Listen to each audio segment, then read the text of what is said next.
Welcome back to The Grind. In this video, we're going to go through a basic introduction of defensive riders, and we're going to answer a few questions. This video was a request from one of my viewers, and I think that it will be good to have this video out there for some newer players who need to understand these basics.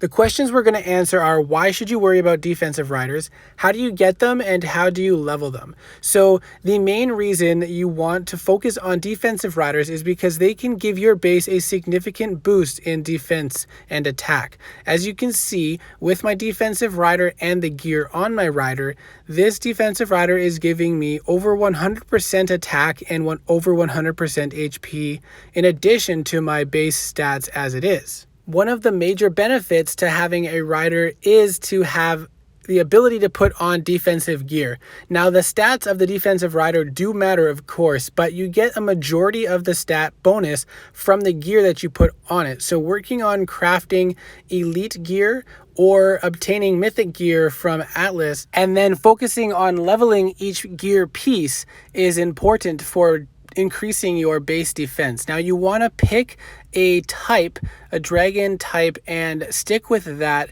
element so that you can use the same gear set.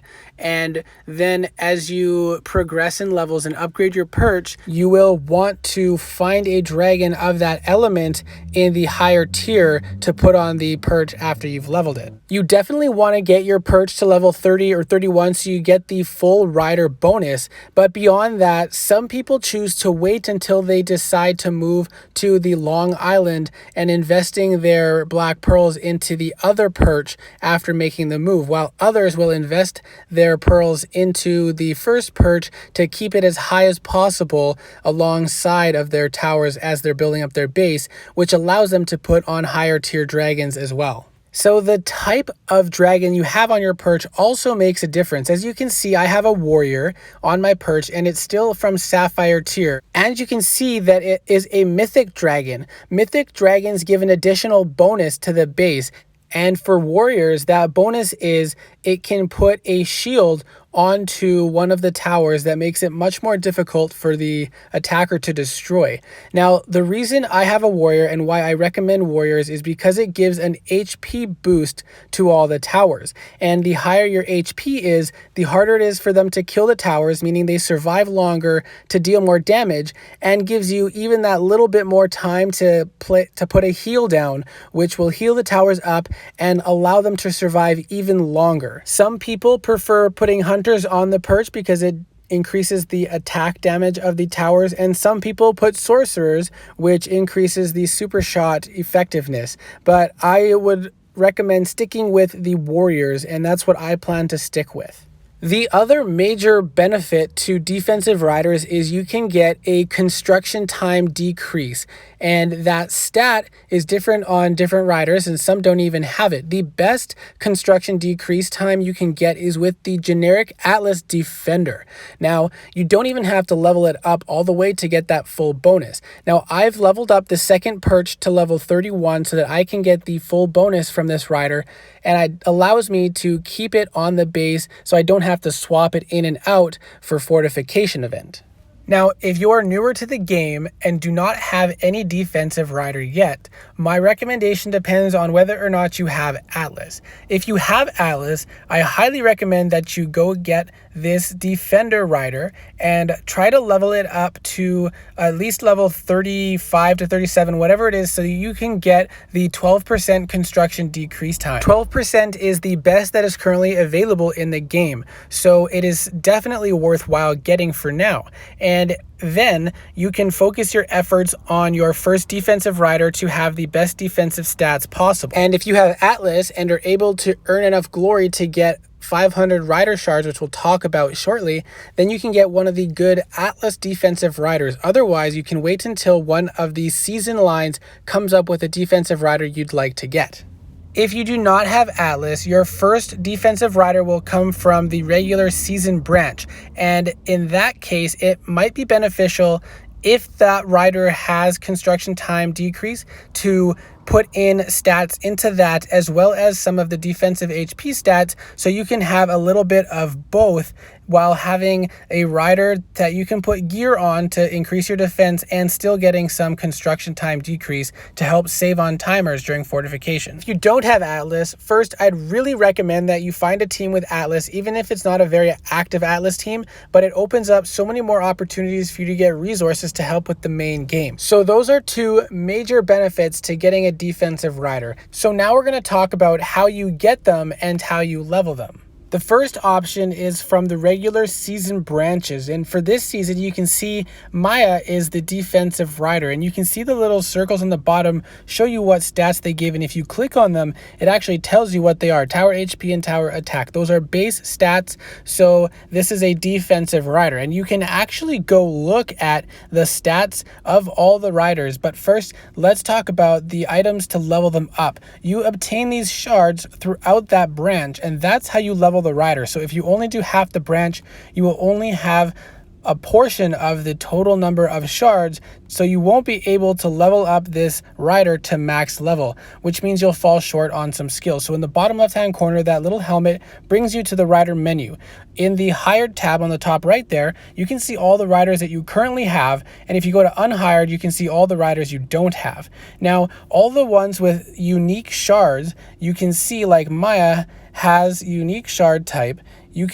Those are the ones that you get from the regular season. And if you click on the rider and go to train, you can see all the different skills, and you can look at what bonuses they give and even add up how many skill points you would need to put into them. But if you go online, I'm going to put a link in the description so you can more easily look at what stats you can get from each rider. So this helps to tell you whether or not it's an offensive or defensive rider.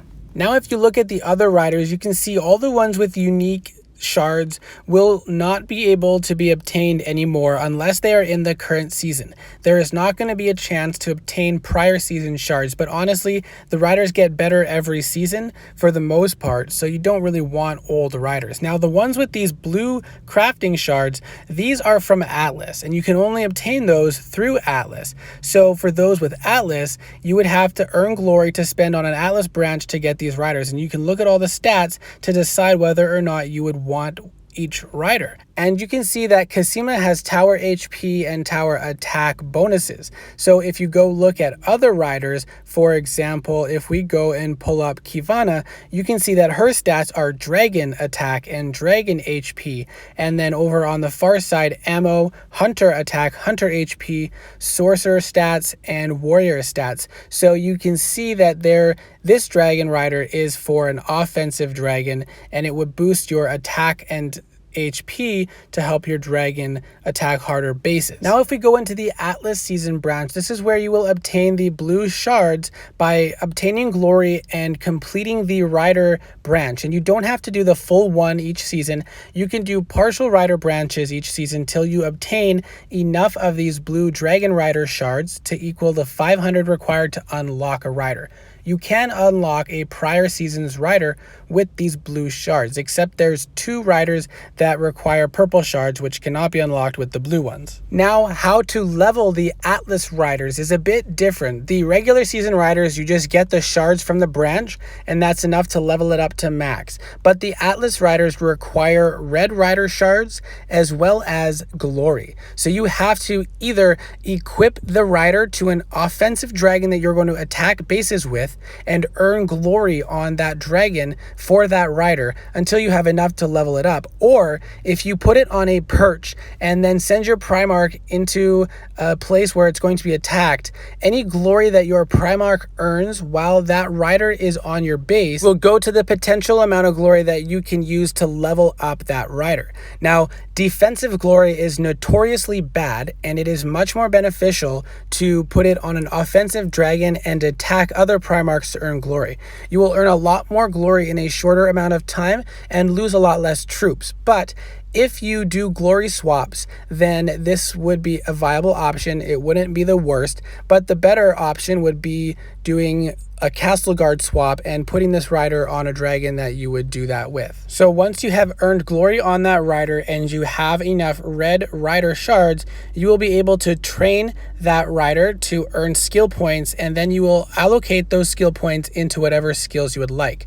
And again, I'm going to put a link in the description for you to go to this website that can help you see the skill trees for each rider, and you can mess around with it there to see how much of each stat total you will get if you put skill points into each part. But again, as a general rule, I recommend as much HP as possible and then other stats to fill in around that. I'll also link a video on how to obtain glory in the description, so that if you're new to Atlas or new to defensive Atlas riders, then you can watch that video and it will help you hopefully get some of the basics for farming Atlas glory. Sorry, this video turned out to be a little bit longer than I intended, but I hope it was helpful, especially for the newer players. So get out there, get your defensive rider, get some defensive gear to put on that rider.